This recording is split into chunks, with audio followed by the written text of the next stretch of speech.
Tonight on News Live at 6, the Silicon Valley Bank has collapsed. How are your tax dollars at work? Plus, a toxic taste for Cayuga County. Toxin levels are rising and the state is staying silent.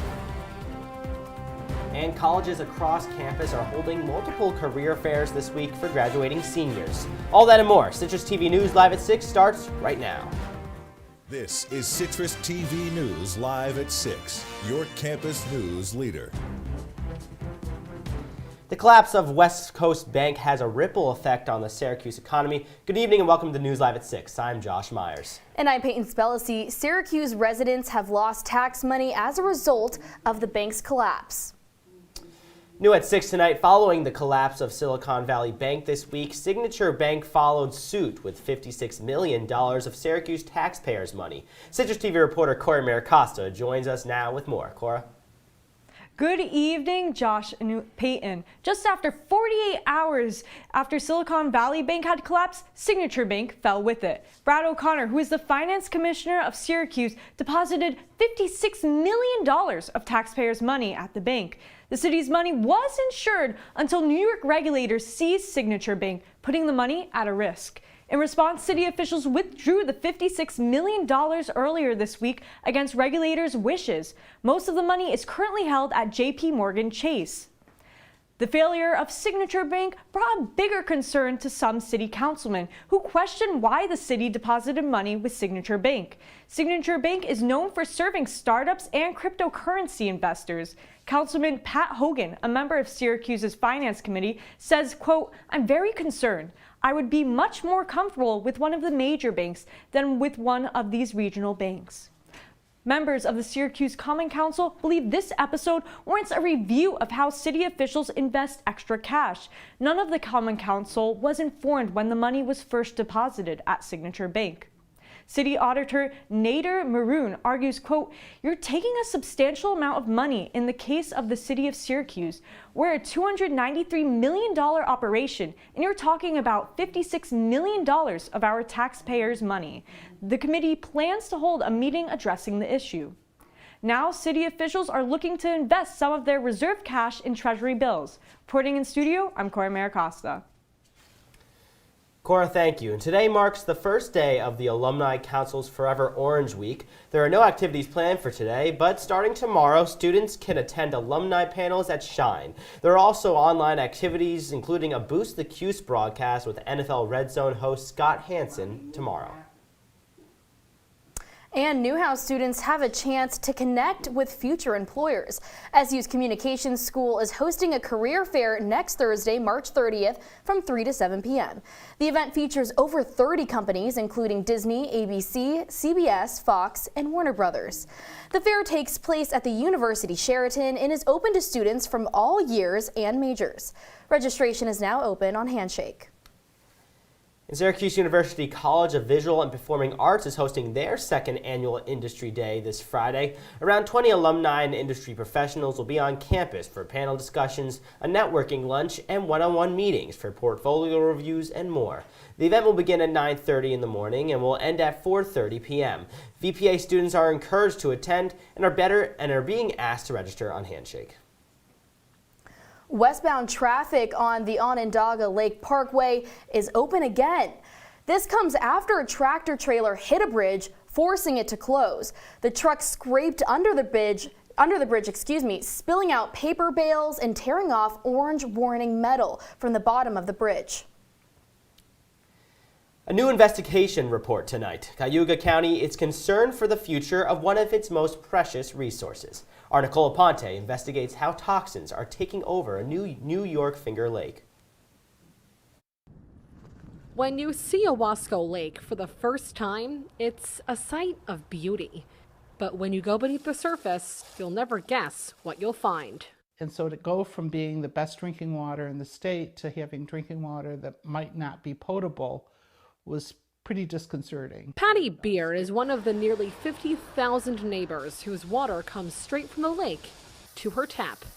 I was pretty horrified when I read about it in the paper, that we had a problem with the HABs, the harmful algae blooms. 7 years ago, the county told her the water wasn't safe to drink.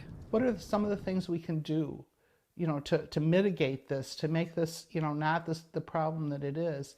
Microcystins are the toxins caused by harmful algae blooms. They're able to turn this water green. And you just see the water quality degrade over time. The county's environmental health director, Eileen O'Connor, has known about the problem for quite some time. But after she asked the state to take a look at the water, the real problem came to the surface. Lo and behold, in 2016, we did find toxins in the drinking water, so it did pass through the water treatment plant. Well, the water in Owasco Lake right now, it's blue. That's because the algal blooms, they have their peak season in late summer and early fall. But Eileen tells me if there isn't a long-term solution to this problem, well, the raw water in this lake, the microcystins can double in the next year. We just don't want it to be too late where Auburn can turn into the next Flint, Michigan. Auburn Common Councilor Terry Cuddy says it's time for the state to step in. We don't control what goes into that lake, but the DOH and the DEC can. This letter was sent to the governor's office in December, asking for approval of the updated Owasco watershed rules and regulations.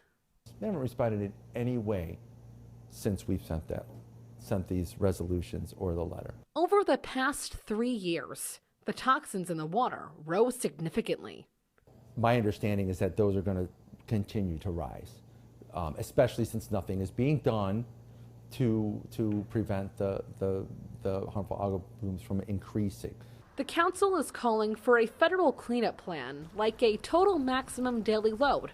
Terry's been asking for this since day one.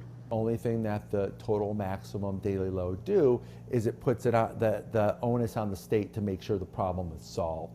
Since 2016, there has been some improvement at the local level, thanks to state funding. Both the city of Auburn and the town of Owasco had installed carbon treatment, so that was a really an amazing job that they were able to design it, get it through the approval process through the state health department. Near the lake, neighbors like Patty Beer are still worried. If the state doesn't respond soon, their drinking water might just come from a bottle. My concern is you don't know what's going to happen next, and even if we know what's going on, it could be to the point where we can't do anything. At the end of the day, the people of Cayuga County are hoping help is on the horizon. Reporting in Owasco, Nicole Aponte, Citrus TV News. Nicole, thank you. Here in New York, maple syrup is worth celebrating. Just ask New York Governor Kathy Hochul, who issued a proclamation Sunday which declared this weekend and last weekend as Maple Weekends. Hochul highlighted that in 2022, New York maple producers produced 845,000 gallons of maple syrup. New York continues to rank second in the nation in maple production, right behind Vermont. And a group of Italian Americans held a celebration yesterday for St. Joseph's Day. The Italian flag was raised at the Oswego City Civic Plaza, and the event is an annual tradition. The Christian holiday honors the feast day of the husband of the Virgin Mary. It also coincides with the day Italians celebrate Father's Day. Peyton, it's getting a lot warmer out there. I was walking to class this morning, and the greatest sight I've ever saw. Tennis courts with nets on them. They put up the nets. I was so happy. Yeah, you play tennis, I play tennis. Maybe we should go play sometime because the weather's looking pretty nice. It's looking great. It's going to look even better going into the future. But we have our very own Peter Elliott out on the weather deck right now to tell us a bit more about it. Peter, it looks great out there. Hey Josh and Peyton, spring sure has sprung here in central New York as we have just turned into spring less than an hour ago. Back at 5:24 we went from winter to spring, and it feels like a whole new season here in central New York. It's been sunny all day and up in the 50s, feels more like 45, but sunny, and hey, find me a cloud. You can't. It really does feel like spring here. The only thing you don't see any leaves on the tree, so I guess I'm making up for it with some color on my tie. Later tonight, we're going to dip down into about the freezing point, 32, 33, but that's better than what we've seen in the winter. So that's one thing you can thank spring for, warmer temperatures later at night, and that's what we're going to be seeing later on throughout this week. We're seeing a warm front move through for this first week of spring, really ushering in this new season here in central New York. So what we've seen today, a lot of sweatshirts, light jackets, people responding to these warmer temperatures we're going to be seeing throughout the week. So you can throw away these the bigger coats as we welcome in a season that should bring temperatures in the 50s and potentially the 60s later on this week as we move away from winter, which has brought a little bit of snow over the course of spring break. I was down in a warm tropical environment, so I didn't see a lot of snow, but we avoided that snow here that fell in central New York. I'll have more later on in my full 5-day forecast about these warmer temperatures we're seeing in the first day of spring. But for now, I'll send it back to you, Josh and Peyton. Peter, thank you. Can't wait to get that heavy coat off. New details tonight. Onondaga Community College will offer a new supply chain management degree following the decision for Micron Technology to build the computer chip factory in the area. The new major will teach students the skills needed to manage the flow of goods and services that enable companies to transform raw materials into final products. And a junior high school teaching assistant in Fulton faces child pornography charges. 37-year-old Joshua J. DeMars was taken into custody Sunday morning after images and videos were found on his cell phone and computer that sexually exploit children. The superintendent said in a statement that police do not believe any students were victims of the alleged acts. Still ahead on News Live at 6, another gas price drop. We'll tell you where to find the cheapest gas right here in central New York. And history in Manhattan. A former president may be arrested for the first time in our country's history. Why after the break.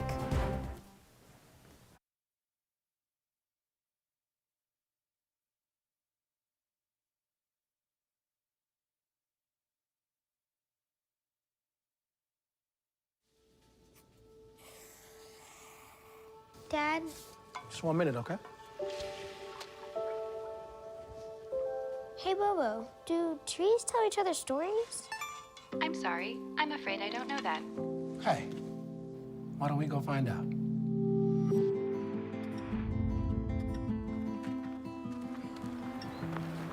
Listen. Do clouds take naps? I couldn't tell you.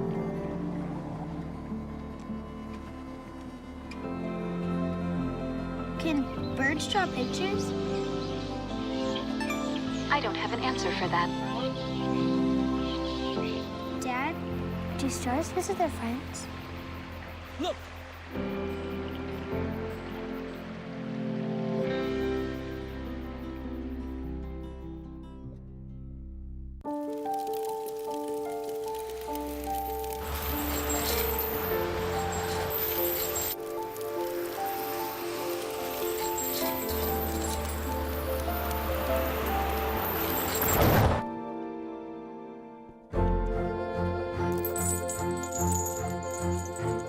Did you know dragging chains can spark a wildfire?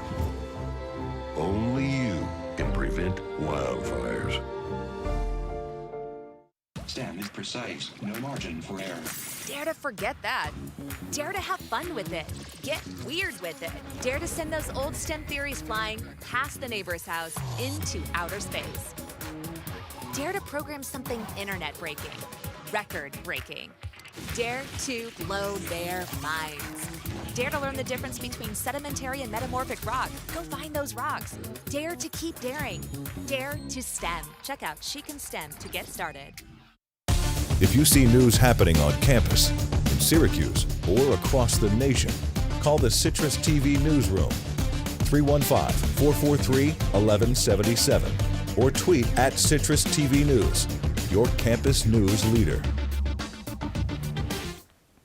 Welcome back to News Live at 6. According to AAA, the average price for a gallon of gas in Syracuse as of this morning is $3.42. The cheapest gas in Western and Central New York can be found in Botvia, while the most expensive in Watertown. And the latest now, tragedy strikes on a New York highway. 5 children are dead and 1 injured today after a car crash Sunday on a New York highway. Police say the vehicle was being driven by a 16-year-old boy when it veered off Hutchinson River Parkway in Scarsdale, hit a tree, and caught fire. A 9-year-old boy was the only survivor. The crash occurred at just after midnight and is still under investigation. And 2 students are recovering from injuries after a school shooting outside a Dallas area high school Monday morning. One was injured by gunfire and the other was hurt by debris. Both students are undergoing medical care. A school spokesperson could not provide further information about their conditions. Officials say police have arrested the person suspected of opening fire. They say the shooting began around 6:55 a.m. before most students actually arrived. They also say the shooter never entered the building and students were let out by noon. Donald Trump may become the first ex-president to ever be arrested. This unprecedented string of events stems from an announcement posted by Trump on his network Truth Social, in which he said he expects to be arrested tomorrow. According to Trump, he believes illegal leaks from the Manhattan District Attorney's Office point to a looming indictment. The potential arrest stems from Trump's reported hush money payments to adult film star Stormy Daniels. Trump and his team have denied all allegations, and Trump himself is urging his supporters to protest outside his Mar-a-Lago estate. Republican House Speaker Kevin McCarthy has since urged people not to protest. All the while, Trump is still in pursuit of his second term in the Oval Office. And in Florida, Miami Beach issued a curfew after 2 fatal shootings and a set of crowd surges. Over the weekend, a curfew was in place through this morning, with an additional curfew expected to be in place Thursday through Monday. Miami Beach Mayor Dan Gelber said the excessively large and unruly crowd led to the curfew decision. Last year, the city also imposed a midnight curfew after 2 shootings. And still ahead on News Live at 6, it's the first day of spring. Will it feel like spring later on this week? I'll have your answer coming up in my full 5-day forecast after the break. Stay with us.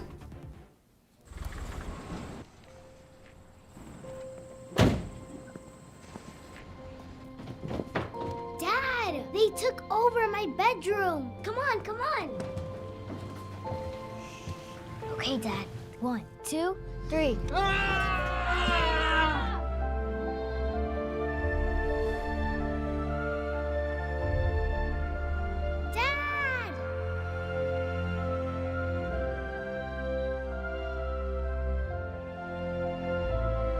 You saved me. Dad? Are you okay? I'm fine, dear.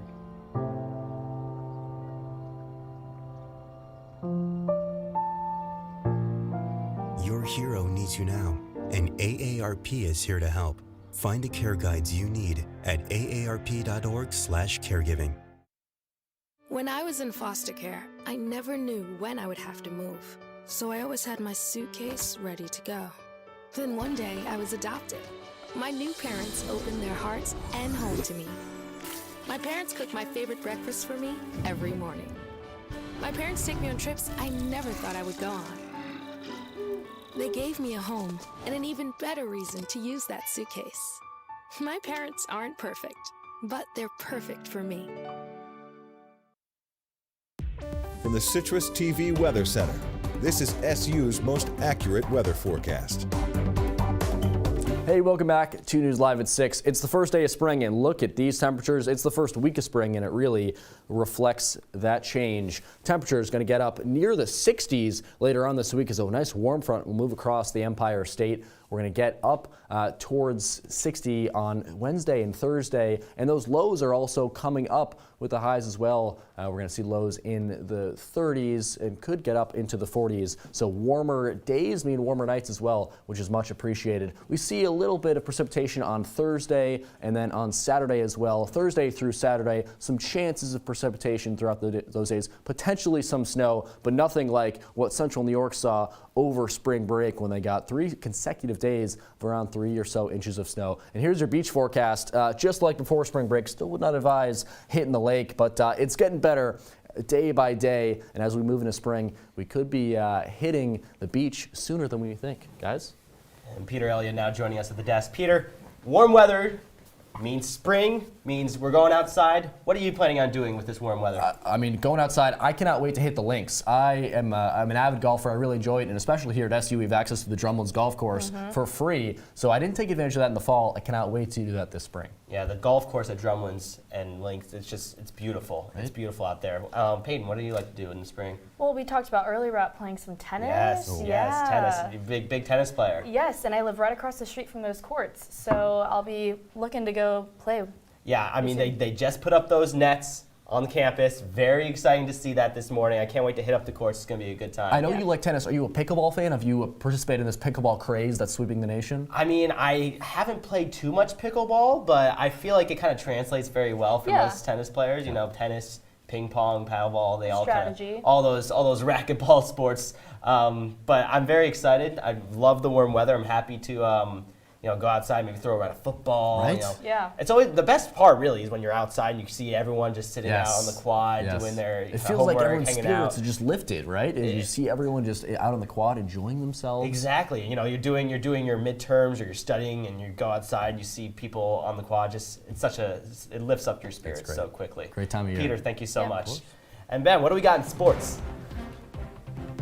Well, guys, coming up, history on the Hill. We'll tell you about Syracuse women's lacrosse's scorching hot start to the season. That and a whole lot more. Don't go anywhere.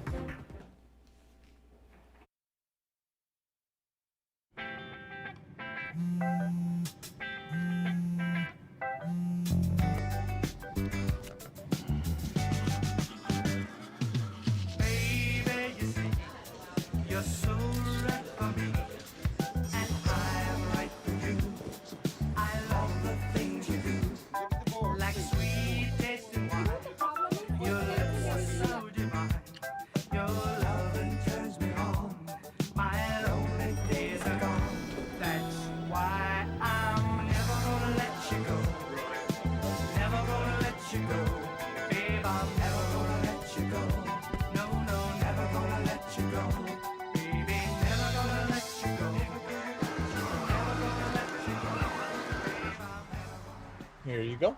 Thank you. Thank you.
And now, your Citrus TV Sports Report.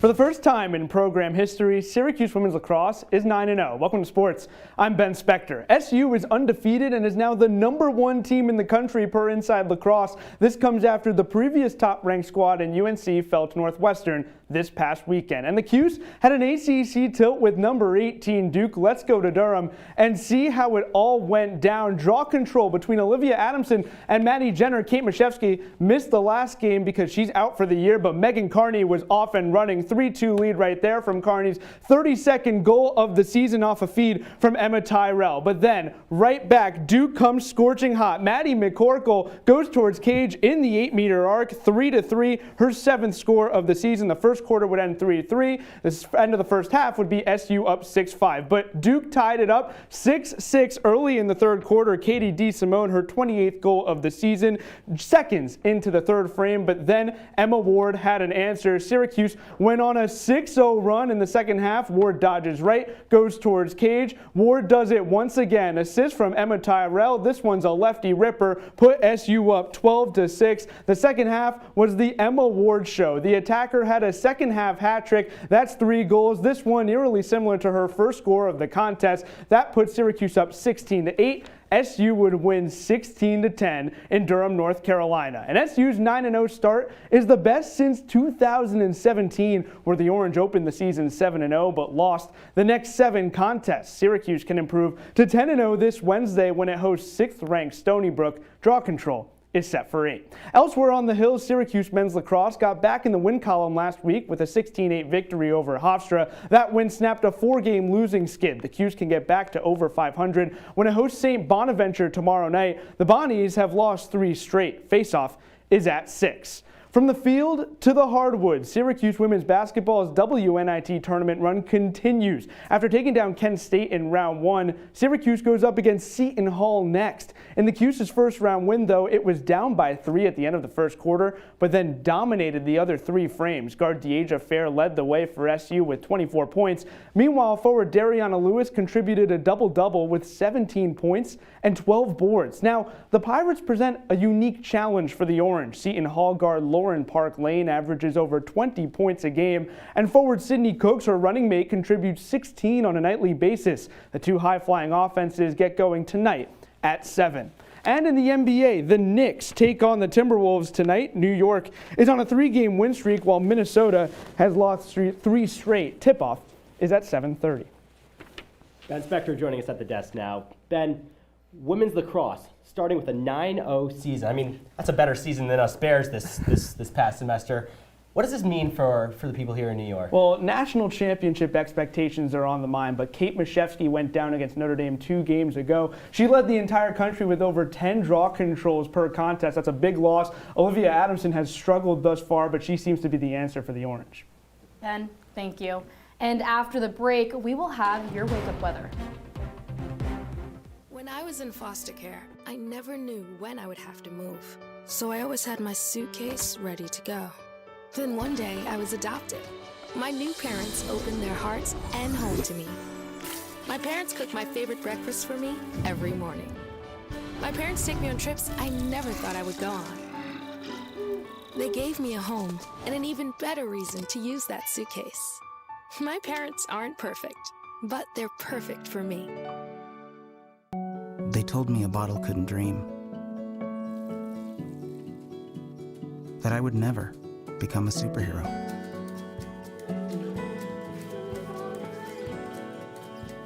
But I learned how to fly. Just to come back in a new disguise. And be the hero that I've always wanted to be.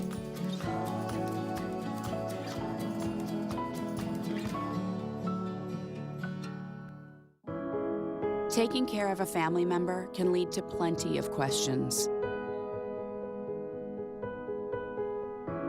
Fortunately, there's a place to get the answers, for them and for you. Find articles, tips, and tools from experts and others who have been in your place. The Caregiving Resource Center at aarp.org/caregiving. Welcome back to News Live at 6. When you wake up tomorrow, get ready to see the sun. We're going to see a little bit of it, but it'll be shrouded by the clouds. About 70% cloud cover throughout much of the day tomorrow, but we're still going to be seeing high temperatures get up into the 50s tomorrow, just like we saw today. Welcome temperatures in this first week of spring. Winds right around 5 to 7 miles per hour, and that'll persist throughout the day. Again, getting up near the 50s, but no chance of precipitation throughout the day. We could see some snow, some rain later on this week, but we're going to stay dry tomorrow and stay with these nice temperatures. It really does feel like spring, guys. Well, Peter, I'm very excited to start that first week of spring. Well, with the weather warming up, it's a great time to go out. We said play some tennis maybe. But we can also go see some live music. You might even see Jimmy Fallon performing. Yes, Fallon was in central New York for St. Patrick's Day, and he performed with a local band 1916. He showed up at the Iron Smoke Distillery, which is just east of Rochester. What would you guys do if you guys saw Jimmy Fallon? Oh, what would I do? I mean, freak out. I'd freak out. I actually saw Jimmy Fallon's show live once, and he came up really close to like my seat. And the first thing I thought was like, wow, that guy has so much makeup on. Like I was just shook. It's like, wow, that's just seeing that guy up close is just like. I'd hope you see Jimmy Fallon at his show, at yeah, the Tonight Show. I wasn't shook that he was doing the show. I was just shook he came so close and had all that makeup on. Fair enough. Well, that's all the time we have for you today on Citrus TV News. And for more of the latest, follow us on Citrus TV News on Twitter or check out our website at citrustv.com. For all of us here at Citrus TV News, I'm Peyton Spellacy. And I'm Josh Meyers. Talking Points is in 1 hour. Until then, take care and good night.